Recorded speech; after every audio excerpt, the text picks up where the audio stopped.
And as sir said, please have a interaction if you have any issues, and always interact so that and you should not feel sleepy also. Sometimes I have noticed in the class after tea, coffee or little breakfast, people especially after lunch. But we don't allow that. Yes. So we are actually, here, if you fall asleep, the fault is mine. That means my lecture is not interesting. No, so I'll check what's happening. If you fall asleep, I'll just go wake you up. Yeah. So thank you very much. So now, so you can start. Okay. Once again. Thank you. Before we start, what I would like to know very quickly, no more than 1 minute, who you are, where are you coming from, and what is your interest. But take no more than 1 minute. Just I'll go through very quickly, so I get a clear picture of who you are, where you are coming from, what is your interest in water. We start from you. This is Ashok Kumar. I'm from IIT ISM Dhanbad. I'm a PhD research scholar in Environmental Science and Engineering department. And this topic is interesting because I am working on water treatment technologies. Okay. Myself Sandeep Sharma. I'm from I'm assistant professor in Department of Architecture, NIT Hamirpur, Himachal Pradesh. And presently I am pursuing PhD, a research scholar in IIT Roorkee. And my area of interest is urban water management in Hill Town, that is in Himachal Pradesh, Dharamshala. Okay. Hello sir, I'm Dina Zaman. I'm a PhD student from this institute itself, and my broad area is management of water supplies in India, and I belong to Guwahati, Assam, and I'm staying here now. Good evening sir, my name is Swati Mishra. I am a PhD student from School of Water Resources itself, and my broad and my broad area is on pharmaceuticals and personal care products. Pharmaceutical. So this emerging contaminants you're interested. Okay. Morning sir, I am post-graduation student of this institute in environmental engineering, and my area of interest is water management because I belong to Maharashtra and there is a lot of scarcity of water. So there's no scarcity, only bad management. Okay. I am Shikha Verma, MTech first year. Here. Environmental Engineering Management Department, and my background is civil engineering, and I want to learn about the treatment for water and wastewater. I am Nadesh Kumar. I am registered here at MTech, School of Water Resources, here itself, and I am from Ajmer, Rajasthan, and my ongoing project would be on integrated water source management. Okay. Integrated water resources management does not work, but we'll discuss that. Ikra Malik, I'm the first year from School of Water Resources, and my background is agricultural engineering, and my project work is on soil moisture. Soil moisture. Good morning sir, my name is Sapna Gupta and pursuing my MTech from here School of Water Resource, and my MTech project is hydrolysis and pyrolysis of groundwater sewage water. Groundwater? Yeah, hydrolysis and pyrolysis of sewage water. Sewage water. I'm Jahannavi, working as assistant professor in college in Andhra Pradesh. This topic is interesting, and this will help for my better teaching to students. Okay. I'm Prem. I completed Masters from National Institute of Technology, Rourkela, in the Water Resource Department, and I'm working as an assistant professor in Visakhapatnam. Okay, I'm planning to enroll as a PhD under this topic and environmental engineering student. Myself Tanisha, I'm pursuing PhD from IIT Kharagpur Institution itself. I'm working on the urban wastewater management in terms of quality and quantity. Speak a little louder. I'm Swami Raghu, School of Water Resources, IIT Kharagpur, and my broad area is water purification using nanomaterials. Okay. I have from Vidyasagar University. I have submitted my thesis entitled is toxic heavy metal ions and diadenine for the wastewater treatment. I am Yogesh Patel, MTech student from Civil Engineering Department, IIT Kharagpur, and my current project topic is water treatment. That's why. Okay. So myself Chandravanshi Thakur. I'm from School of Water Resource, MTech first year engineering. Because this subject is already related to our course. That's why I'm very much interested. Myself Lakshmi Presa from School of Water Resources, IIT Kharagpur. I want to know just different methods and how they are going to manage and so. Okay. Cecilia. I'm doing I'm an urban planning student here in the architecture and planning department. She attended water economics course also. Ah, Right? okay. So that's where I got the idea. And I've worked like in our development plans and all. I've worked in the especially in the infrastructure segment, so I'm more interested. Okay. Good morning, sir. I'm Guru Prasad. I'm doing MTech first year in IT Collective, Industrial Systems branch. I'm attending this course out of my own interest. I'm Ashok from Tamil Nadu. Now I'm doing MTech Water Engineering Management. Previously, I have attended a course in Urban Water Management, so I got interested in it. Okay. Good morning, sir. Myself Vijay Kumar, research scholar in institution in this school, and I'm broad area is application of solar energy, and my interest is application of water in our plant. So that's why. Good. Myself Masoor Ahmed from Bihar, and I'm a civil engineering graduate. And currently, I'm pursuing urban management and planning from Cal Science. Okay. I'm the research scholar at School of Water Resources. I'm working on remote sensing application in water quality and water quantity. Okay. Currently, I'm a research scholar in School of Water Resources, IIT Kharagpur, and my current research object is reservoir operation and climate change solution. Speak louder. I'm Aurobra Das. I'm a PhD scholar from School of Water Resources, IIT Kharagpur. My broad area is conjunctive water use planning and surface water. Surface and groundwater. I'm pursuing a PhD program from IIT Kharagpur, and my working area is electrochemical oxidation of wastewater. I'm Rishikaran Singh, a student, PhD student in School of Environmental Science and Engineering, and my broad area of research is water use.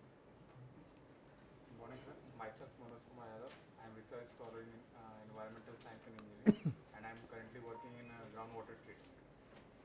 Good morning, sir. Myself Shanti. I'm from Jadavpur University, PhD student.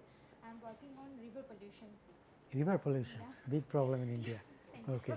Hello, sir. This is Chinmay. I'm from BTU Belgaum, Karnataka. I'm working on surface and groundwater modeling and effects of climate change. Okay. Thank you.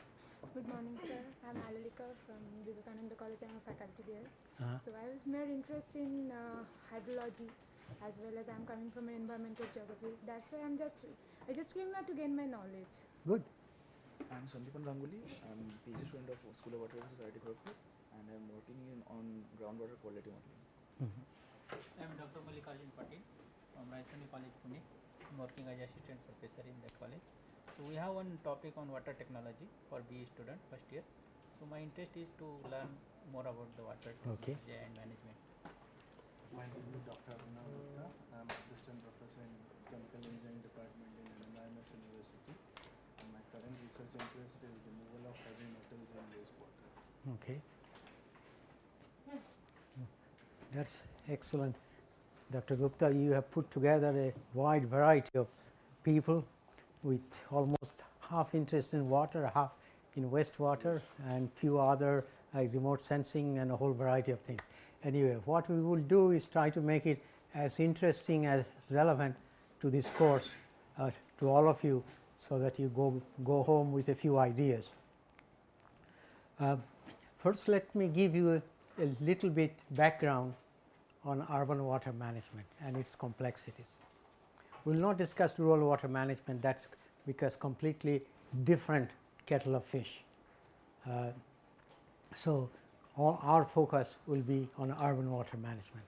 Now, if you are discussing urban water management, the first question that comes, what do you mean by urban? Okay.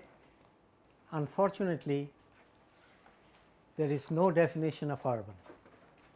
If you look at the UN's urban water prospect, they say that 40% of the countries decide whether a place is urban or not because by administrative reason. Administratively, they decide this is urban. Why it is urban, that's another question. But they say administratively this place is urban, so this is urban. So there is no quantification. That's slightly over 40%. The others defined by number of people, depending on the country, if the number of people in a village is 5,000, some countries define that is urban. Other countries decide it has to be 20,000 before it could be urban. So when we speak about urban, or when you see the urban figures, nobody really knows what we are really discussing about. For example, if I take some countries which say 5,000 people in a village or a town becomes urban, then most of India is urban. Okay, so but Indian statistics is very different than others. So when we agglomerate all this, we get a general picture, but just remember, there's nothing, we really don't know what is meant by urban. It depends on the countries, it depends on the past experience. It could be population density, it could be administrative reasons, it could be legal reasons, and some are defined to be completely urban, like Singapore. It's a city state, there's no rural area, the whole thing is urban, 100% urban. So that is the first point to remember, that when you talk about the urban water management, there's a lot of flexibility. The second issue is an issue of scale. You see what happened if you look at the world in 1950. The world was a small place in 1950. There's only 2 cities in 1950 which had more than 10 million people. None of them were in India. One was Tokyo, the second one was New York.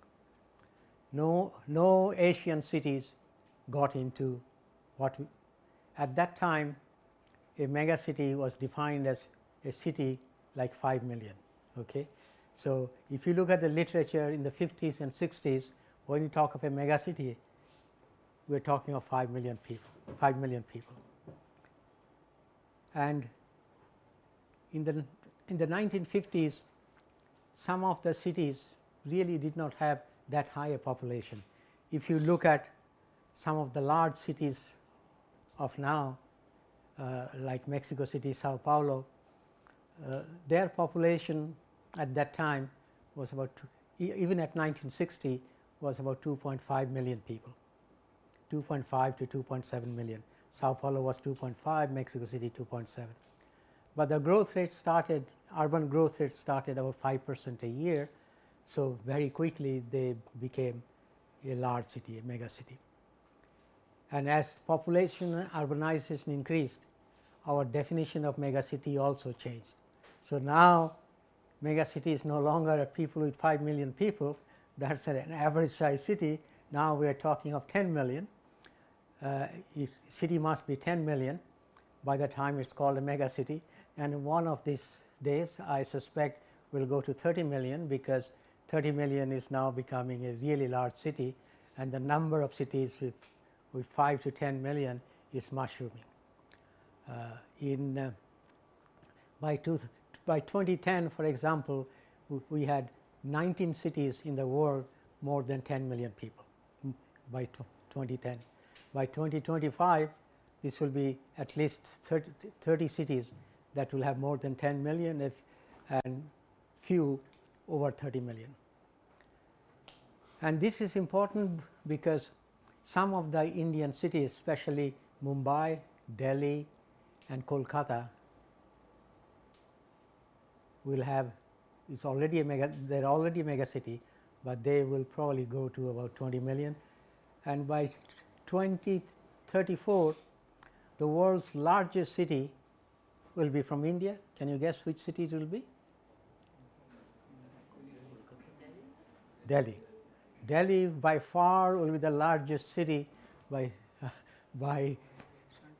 little after 2030, overtaking Tokyo, Yokohama, which has been one of the largest cities of this world.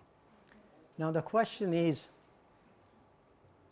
when you have large cities like Delhi with 30 million plus people, it will be by 2030, how you are going to manage water and wastewater?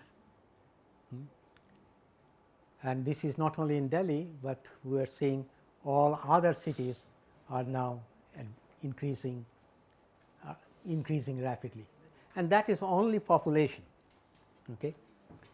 people need employment. You don't go to a city if you are unemployed. You might survive for a few months if you are unemployed, but you have to have a job. In order to create job, you need industry or you need a service sector. Neither industry nor service sector can exist without two very essential things. One is water, second is energy, electricity. If you don't have electricity, if you don't have water, cities are in a mess. You don't have a job, you can't have a problem, you have a problem. And the issue then comes out, how do we manage our expanding urban population in an Indian context? How do we get them enough water? How do we make sure all the wastewater is collected? Okay. We are making progress, there's no doubt about it. I remember in the 1956 when I came to IIT Kharagpur as a student, I never thought about water quality. Okay. That time probably I have no idea. We did not have a single lecture, if I remember correctly, on water quality in civil engineering, not a single lecture. I don't know what's happening now, but I hope they are actually talking about water quality in a significant way. But in my time, not a single lecture in the 4 years I was in the BTech program was on water quality. I did a MTech after that, not a single lecture on water quality. Everything on water quantity, hydraulic structures, irrigation, everything, dam construction, all types of things, but nobody talked about, not a single lecture on water quality, not a single lecture on the environmental impacts of water, not a single lecture on social attitude to water development. None of those were alien concepts at that time. And that was in IIT. I don't know what was happening in the rest of the Indian universities, but I suspect it was the very same. Okay. Yeah, I remember in the hostel, I stayed all the 5 years in the Azad Hall. The ward boys will fill up our sarai, and we never checked where the water came from. It never occurred to us if the water could be polluted. But the issue at that time was the population was low, industry was low, and I suspect, I don't know for sure where the water came from. I had no idea where the water came from. All I knew is it came from in the morning, it will be 7 to 8:30 or 1.5 hour, lunchtime 1 hour, and in the afternoon around 5 o'clock or 6 o'clock 1 hour. I don't know what is the situation now, but almost 24 hours. So anyway, so you had to make sure you had your shower and everything within that period. We never thought, believe me, in 5 years I was in IIT, it never occurred to me that I should be careful about water quality. The ward boy filled up my little sarai and I just drank from there, never thought twice about it. And not only me, everybody else the same. Water quality is not an issue. I suspect because population was low, industrialization was low, the quality of water was reasonable, and so it was not a problem. I don't recall ever getting sick, so I suspect the water must have been reasonably clean. But now what has happened is, look at India's population. It has grown manyfold now. Right now, we have in India, we have 1.3 billion people. Nobody knows exactly what, but somewhere around 1.3 billion. The estimate is by 2050, we'll have 1.76 billion people. By far, in terms of population, the largest country in the world. Okay. Now, how do we make sure that 1.6 billion people, most of whom will be in the living in the urban area at the time, have access to clean water, access to good wastewater management? Because if I don't take wastewater from your house, you'll be living in a constant mess. Okay. So how do we take the wastewater from your house treat it, reuse it, whole variety of things that needs to be done. And the problem I see in India is India has made tremendous progress in many areas, tremendous progress. I remember in my hometown, I came from Orissa in Balasore. When I came to IIT, we didn't have a water supply system. There was no pipes, no nothing. It was a reasonable sized town, but the city did not have a water supply system. We had our own well, groundwater well, you just picked up your bucket, pick up the water, had your shower and everything, but you managed yourself. There was no water supply. 20 years down the line, well after I left, I noticed the Balasore had a water supply system.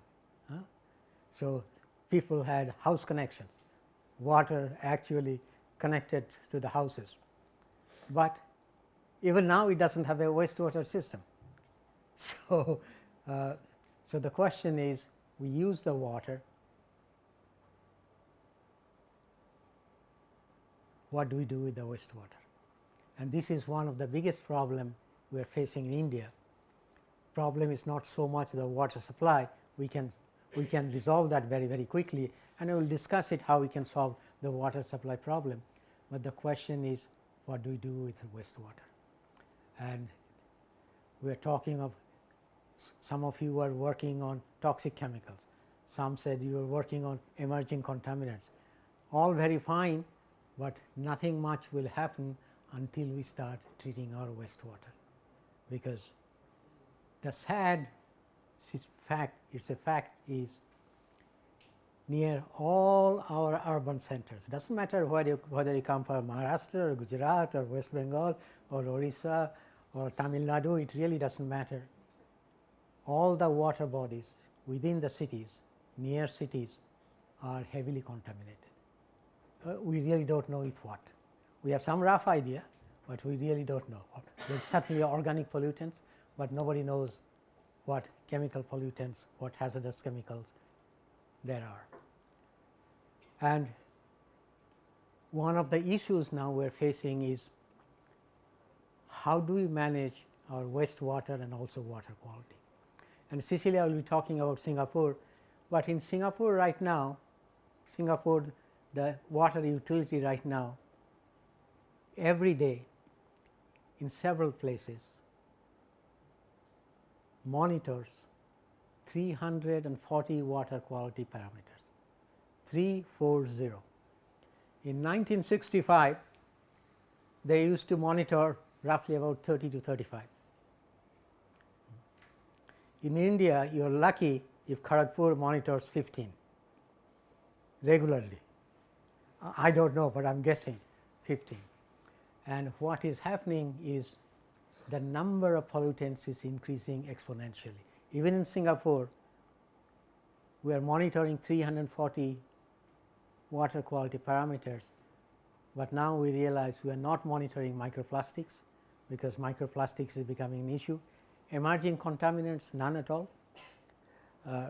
So the question is, can India, country like India, manage to really manage water quality, wastewater management? Can we monitor not 16 or 18 parameters, but at least a couple of hundred parameters? In the Western world now, very few Western cities now monitor less than 200 water quality parameters. If we look at China, 2 years ago, Chinese government decided that for drinking water, the number of parameters they will be monitoring will go up from 35 to 115, almost 3 times. Not as many as Singapore, but that's progress. So this is the problem we are facing now. My view is, I can solve India's water supply problem easily. We will discuss this. But how do we solve India's wastewater problem? That is the critical issue, and it goes not only for India, but it also goes for the Western world as well. That how do we manage our water quality. And my way of thinking, the biggest problem your generation will be facing will be not water supply, you will be able to manage water supply, but how do you manage wastewater. Even now many of the thinkings needs to be revised. For example, there is a great deal of emphasis now on toilet construction. Very good first step, I have no problem with it, I encourage it, very good first step, but no thought is being given what happens after the toilets are constructed. Who is going to take the wastewater? Who is going to treat it? Even if take a city like Patna, it is one of, I think it is the India's 18th largest city, Patna, capital of Bihar. Now, even now 20% of houses in Patna are connected to the sewage disposal system. Okay, 20%, 80% deal, 80% have septic tanks, and that's how they manage the houses, the flats, 80% septic tanks. And 2 years ago, I was in Patna to figure out how the septic tanks are being managed. It's very interesting when you ask the government what happens to all the wastewater and the muck that goes to the septic tank, they really don't want to know. What is happening is there are some family operations. A small one family has one truck, so basically one like the trucks that take the gas and oil, you know, that type of, they just suck up the muck, and then I try to find out what happens to that muck they suck up. Basically nobody will speak officially with me, but we found out that invariably they go to the government land and the forest, they just dump it there, and that is the end of the story. Now we are talking of the cleaning of the Ganges, Ganga cleanup. Take a look at Patna, what happens. All this muck gets dumped into the forest or the government land or open land or the wasteland. The rain comes, what happens? They end up in the river. Okay? So how are we going to clean up our rivers if we don't look at what is happening to our wastewater? So this is something I want to leave it with you, that India's biggest problem is not water supply. India's biggest problem is how we are going to manage wastewater. Right now, for example, you are drinking this water, Bisleri or another bottled water. How do you know it is clean?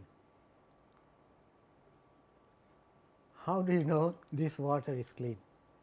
Because I can assure you there is no Indian standard for bottled water, no Indian standard for bottled water.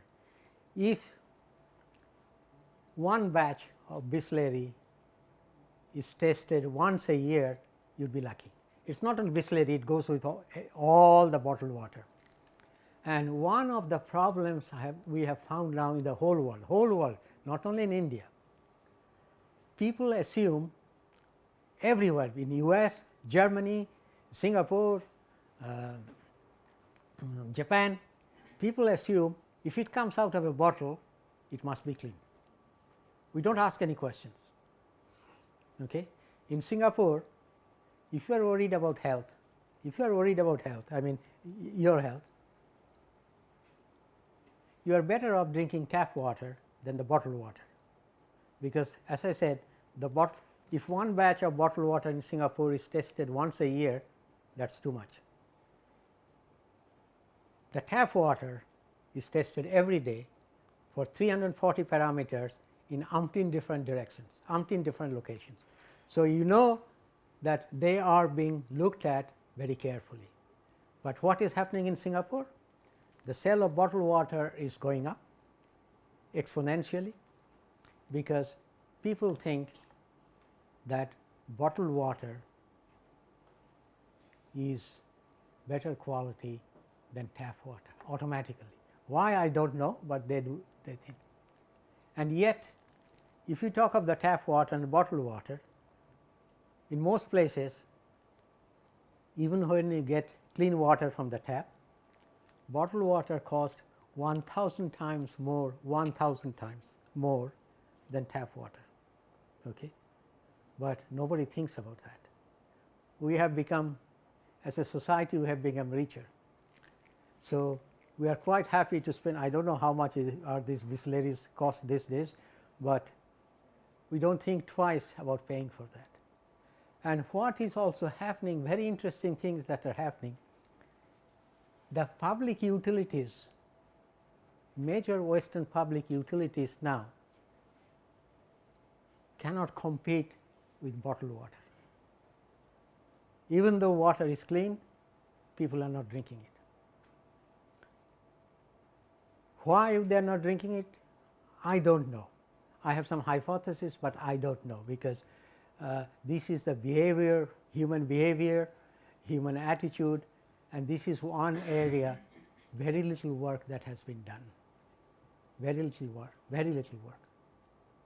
So cities like Tokyo, Osaka, now what they are doing as a to show people, they are bottling their city water, straight city water, put all the ingredients of the city water there, giving it to the people in a bottle and saying, look, try it our water, this is tap water, but in a bottle, so that people start using their water.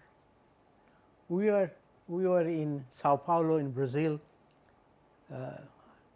last month. Sao Paulo, even though it is a developing country, about 27 million people, has an excellent water supply system, absolutely clean. And we are working with the Sao Paulo water utility. So the first thing we did is, when we went to the office of water utility, the way I decide whether water is fit to drink, I see what the boss of the water utility drinks. Is he drinking water from the tap, or does he have his own special supply coming somewhere? The interesting thing I found Sao Paulo is not only the CEO of the water utility, everybody else drinks straight from the tap, straight from the tap. I did not see one bottled water there, no bottles of water, and when we saw that everyone is drinking from the tap, I said, if these guys can drink from the tap, I am fairly safe, the water is safe. Okay? And even in Sao Paulo now, people are not drinking the water. Average person are not drinking the water. They pay, the water is clean, water is good, but they assume something is happening to it. They prefer to have bottled water rather than tap water. And even in Sao Paulo now, they have started, once I said that, look, I told the boss, the CEO of that, what are you doing about it? He said, okay, do not worry, I will give you 20 of our bottled water. Bottled water means tap water, bottled themselves and giving it to the people, so that people see that there is nothing wrong with the tap water. So this is how they are trying to get across, but we human beings are very strange. Singapore, Tokyo, Washington, I am quite sure in Lubbock, I have never been to Lubbock, so forgive me if I am wrong.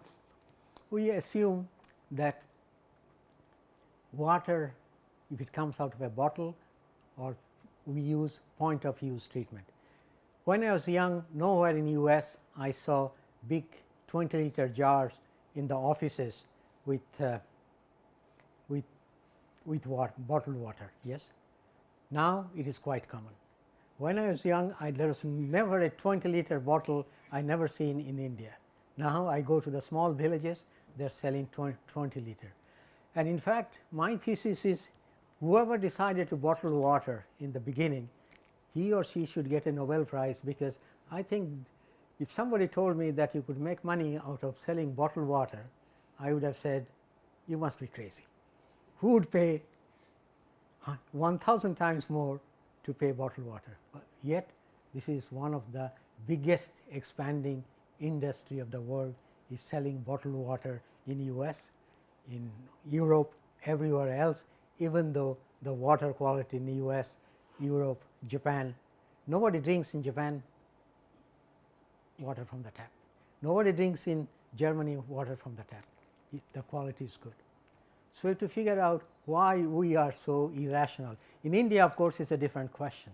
I would not be at my age and experience, I would be very reluctant to drink tap water from Delhi or Kolkata or Kharagpur. So, maybe Dr. Gupta will persuade me otherwise, but my experience is in the developing country you are better off using bottled water in some developing countries, but things are changing. Things are changing in the sense that some of the cities are, like I mentioned, Sao Paulo, Brasilia, they are providing clean water to the people, but getting people to accept it is clean, that is becoming a very difficult process. So, even if Dr. Gupta provides you all clean water, I do not know how many will trust that this water is really clean, that you will prefer, now that you can afford a bottle of Bisleri, whether you should, just to be on the safe side, stick to this and not use others. And that also, the other thing is happening is there have been some serious accidents with the utilities. Okay. You may have heard of two cities, one is called Flint in Michigan and the second one is Waterton in Canada. Flint, Michigan is a poster child of bad urban water management. People suffered, very seriously suffered. It became a major issue all over US. It even came out, if you have an opportunity to see a film called Flint, please go and see it, because it shows how mismanagement of urban water is happening even in places like US for a variety of reasons, political reasons, economic reasons, bad policies. Same in Waterton. In Waterton, several people died because of some bacterial contamination. We have similar problem in Sydney. So, people are thinking now that if we have problems in Flint, if we have problems in Waterton, if we have problems in Sydney, Australia, maybe we are better off, just to be on safe side, buying bottled water or have our own point of treatment systems. Okay. So, now you go most of the developed world. So, we were seeing that people are using point of treatment systems. So, the water is clean, but you have your own treatment system in your house, so that you add a contraption to your water, it treats it, and then you get, at the end of the day, you drink that water with some confidence. And they are not cheap. In Singapore, they are selling about between 6,000 to 8,000 Singapore dollars, but they are selling like hotcakes. And I tell my students, you must tell your parents that they are absolutely crazy to spend not only that amount of money to buy a point of use treatment system, but also pay an enormous amount of money in terms of operation and maintenance, because you spend $8,000 to buy a point of use system, but you have to spend at least $500 to $600 a year to operate and maintain them. Okay? And none of them is necessary. None of them is necessary. And so, this is one of the behavioral problems we are finding out, that we human beings are irrational. Why? If you go to Singapore, you go to a restaurant, the waiter asks, "Sir, would you like still water or sparkling water. That means bottled water, either still or sparkling. So, all the restaurants I go, I say, no, no, no, I do not want still water, I do not want sparkling water, I want tap water. Now, last time I went to the fancy restaurant, the waiter looked at me and I saw what was going in his mind, because his face was very clear. He said, this fellow is a cheapskate. He is not, he does not want to spend, you know, $5 for a bottled water, because restaurants are quite in fact, the highest price in Singapore in one restaurant, $16 for a bottled water, okay? Half liter, $16.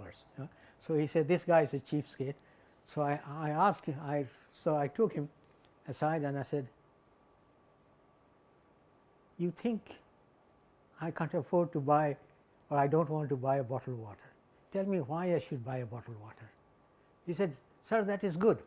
I said, no, no, no, that is not good. I can assure you bottled water is better quality and better tested, not bottled water, tap water is better quality and more tested than the bottled water. So, this is why I am a water expert, I know what it is. I have been working in Singapore for many years. I would not touch a bottle. If I have a choice between bottled water and tap water, I will take tap water anytime. Okay. So, he says, sir, nobody explained to me before. So, okay. But this is the situation, that we assume some things are right. And so, here now there is very good reason to have bottled water, but even in our school, Lee Kuan Yew School or the NUS, we have our own bottled water, our own bottled water. It says here Lee Kuan Yew School of Water Policy, Lee Kuan Yew School of Public Policy, National University of Singapore. It's a, this is the bottled water is used as a branding exercise when they are totally unnecessary. So, but in an Indian context, of course, that is another question, but the point I want to leave with you is, when it comes to water situation, human beings emotional attachment of water is very different to any other resources in the world. Okay. If, for example, take India, if Tamil Nadu wants to export some minerals to Telangana, they will be quite happy. I mean, as long Telangana is wishes to pay, Tamil Nadu has that minerals, they both are very happy, one is selling, one is buying. Okay. But if you ask the one province to export water, the answer immediately is no, no, we do not have water. They will trade with food. We human beings will trade with food. You can sell your cabbage, nobody asks where it comes from. Okay. You can sell your fish, meat, electricity, anything else, nobody will ask you anything. They will be happy to trade, except water. It is not only in India, the same in Canada. When I went to Canada, I can tell you one little story. I was the Director General of the Government of Canada, and your former university, Texas A&M, invited me to give a talk. This is going back in about 1972. And I gave a talk, and one of those local paper came to interview me, and they said, Dr. Biswas, what is Canada's position about water and possible export to US? I said, we do not have any position, but we are now that my department is now looking into how much water we may have in excess before we make any decision. We are doing this study, but we have no position. Okay. Somehow that's normally I do not know how it got around at that time, because there was no Google or anything. Somehow that news got into the local Canadian news, and next morning I received a telephone call from my secretary, and she said, all hell has broken loose, cancel your trip, catch the next flight home, from the airport go straight to the minister's office. I said, what happened? Because minister rarely you want to see the minister, he doesn't have time. Okay. Why is it minister so keen? He said, what you, and my secretary said, what you said in Texas A&M made a big uproar in Canadian Parliament, because he said one of the senior Canadian officials went to Texas and said that Canada is now trying to see how much water it excess may have, so that they can decide what can be done. So, I went from with my luggage straight from the airport to the minister's office, and this was the first time the minister, I was straight ushered into his office. He said, from now on, he said, I am going to the Parliament in the afternoon and saying, I am going to say that we are not doing any study in Canada on how much water, excess water we may have. So, I said, sir, you can't say that because we are doing the study. He said, no, no, no, you don't understand me. As of now, you are not doing any more of that study, it is closed. I am going to go to the Parliament and say, as of now, that means from this afternoon, we are not doing any study, nor do we expect to do any study on Canada's water. When the NAFTA was agreed, this free trade agreement, only way it could be passed through the Canadian Parliament is to have a special clause added to the NAFTA, everything we can trade, everything we can trade with the Americans and the Mexicans, anything, everything except water, except water. Okay? Otherwise, there was not a hope in hell NAFTA would have been approved in Canada. Same here, interprovincial rivers. No province wants to give water to the next province, no province. The rivers are water allocated, the tribunals are going on in most places, how to allocate water. But trade in water or distribution of water from one province to another, even though it is within the same country, is a no-no. So, the water and the emotional bond, one of the things I try to tell my colleagues and my students, we professionals do not understand the human being's emotional linkage to water, which we do not have for whatever reasons I do not know. For religious reason, if you look before you Hinduism, before you go to any temple, you go to the nearest pond, clean yourself, your feet and everything, and then you go to the temple. If you are a Muslim, before you go to pray, there are a whole bunch of things. You have to clean your hands and feet and face before you are allowed to enter to the mosque. If you are a Christian, you have to be baptized, and you are baptized with water. So, everything is linked somehow emotionally with water, and that creates a problem. We talk about science, we talk about the technology, but we do not understand the emotional linkage of human beings with water, why water is being special, and our attitude to water. This is a completely new area of research. There are very few social scientists because unfortunately the water field historically throughout the world is dominated by engineers. I am an engineer, so I can talk freely, engineers or technologists. Okay?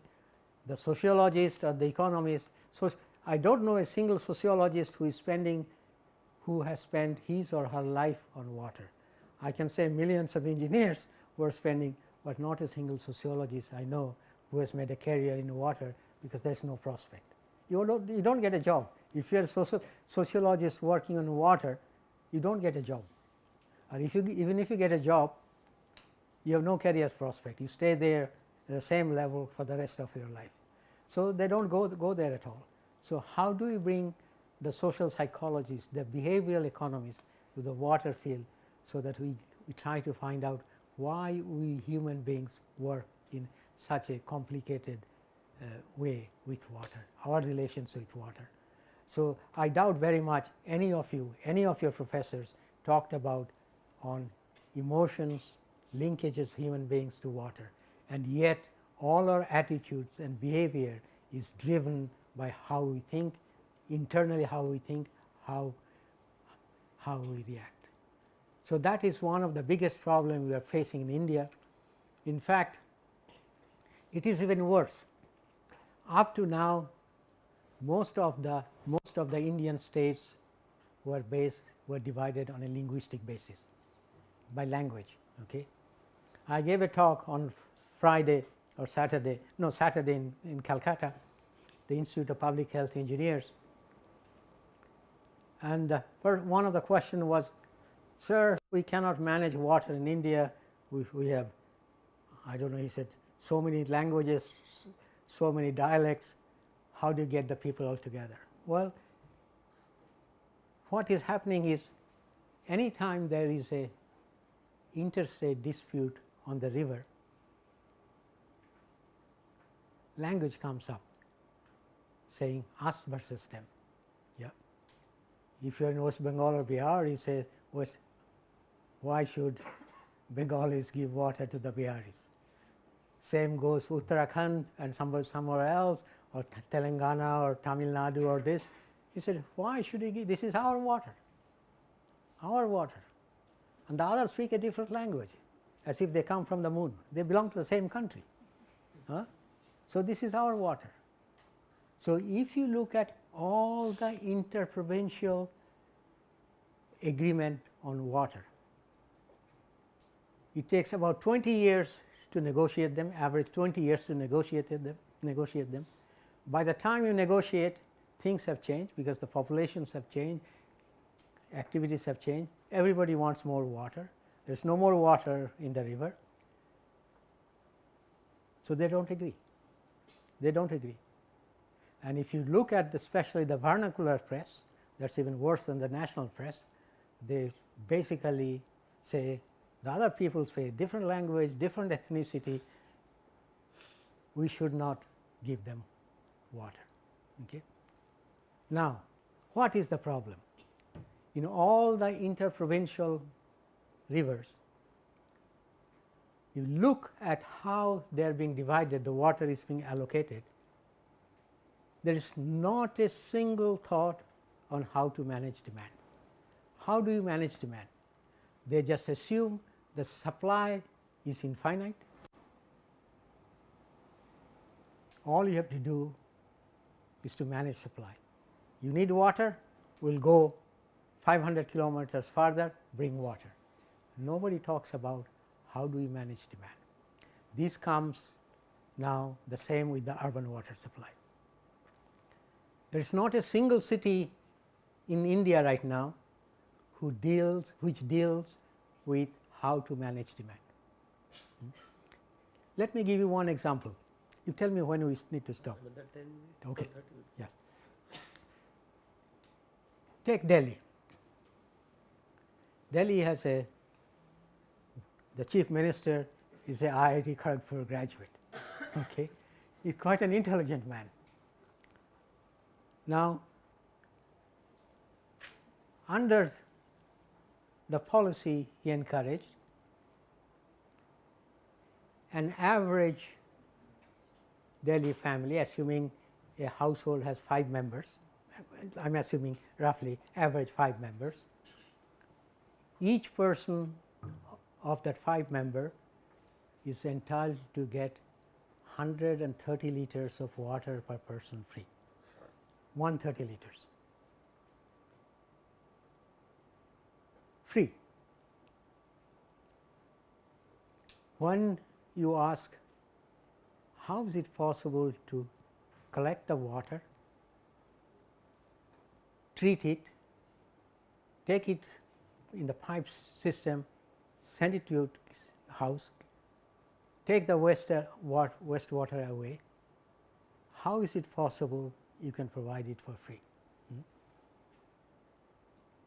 Nobody thinks about that. In fact, what is happening is now in Delhi, not only we are providing 130 liters per person free, but also during the distribution process, the best estimate, because we do not have any figures, the best estimate is 40% of water is lost or stolen and or stolen. Okay. So, in order that you get 130 liters, Delhi municipality must produce 40% more, or 180 liters, so that you get 130 liters, so that the water is not lost or stolen. Now, two questions. As a human being, how much water do you need to lead a productive life? Not survival, but a productive life, a healthy life, productive life.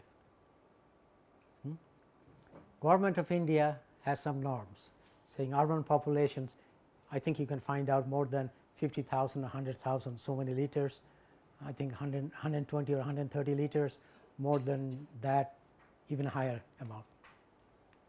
Ask yourself, where did this number originate? How did they decide how much water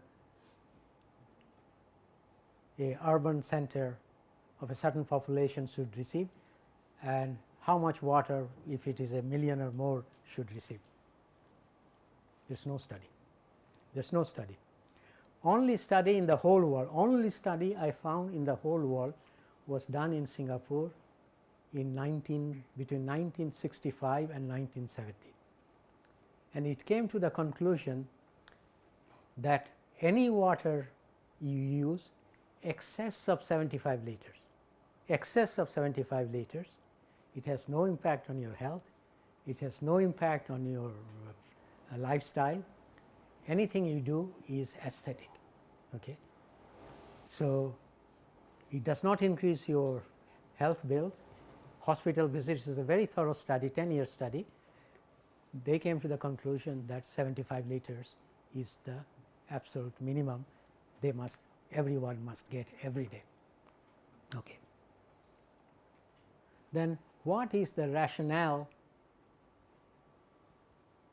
for the higher standard in India? I don't know. Nobody knows. I have asked the secretary, they said this is the norm. This has been settled. Why are you asking the question? Well, Delhi's population is growing. Okay. It makes a heck of a lot of difference if you provide each of you 75 liters, or right now they're having the average water use is over 220 liters average. Why does a Delhiite need 220 liters when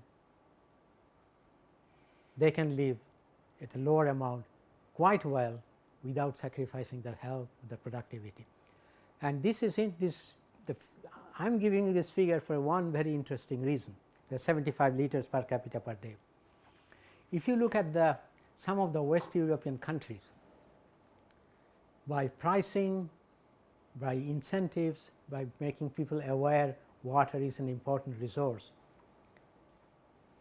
many of the cities have brought down their water consumption below 90 liters per capita per day and still falling, still falling. Czech Republic now, for the entire Czech Republic, per capita water consumption is 88 liters per person per day, 88 liters. Okay. Leipzig 92, Malaga, all this below, Denmark as a whole 102. Why does someone in Delhi needs 220 liters? We have to ask this question. If we do not need 220 liters, because if Delhi's population is going to be over 30 million in a few years' time, you cannot provide that type of water to each of them on a regular basis. We have to see what is necessary, can we provide that on a reliable basis and of good quality. So, we have to start asking some very fundamental questions, because these are issues not discussed in the course. Nobody will tell you, we talk about the norm. Why were those norms developed? It is your generation that will have to ask the question. My generation has made a mess with the water. I am sorry to say this, made a mess with water management globally. Globally, it is your generation that will have to put it on an even scale. Now, advantages. if you reduce your water consumption, let's say to 90 liters per capita per day, you can provide water to more people, okay? Number one. Number two, most of the water that we use goes back as wastewater, depending where you are, how you live, if you are a kitchen garden or not, 70 to 90% of the water goes back as wastewater. So, if your consumption is 90 liters, your wastewater production goes down very, very significantly. So, not only you treat less water for your water supply, but also you treat less wastewater that will be produced. So, you benefit in two ways: reduced water consumption, reduced wastewater production, which means the cost of both are significantly reduced. So, nobody talks about the linkage between water supply and wastewater production. If you use 220 liters, you are going to produce much more wastewater than if you are using 90 liters. Okay?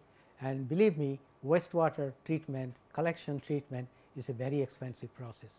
So, we will discuss all this in the later, because there are a whole variety of issues I want to bring to your attention, which are not, you will not find in the most of the books, which are not being discussed anywhere in the world, but these are going to be the issues of your generation.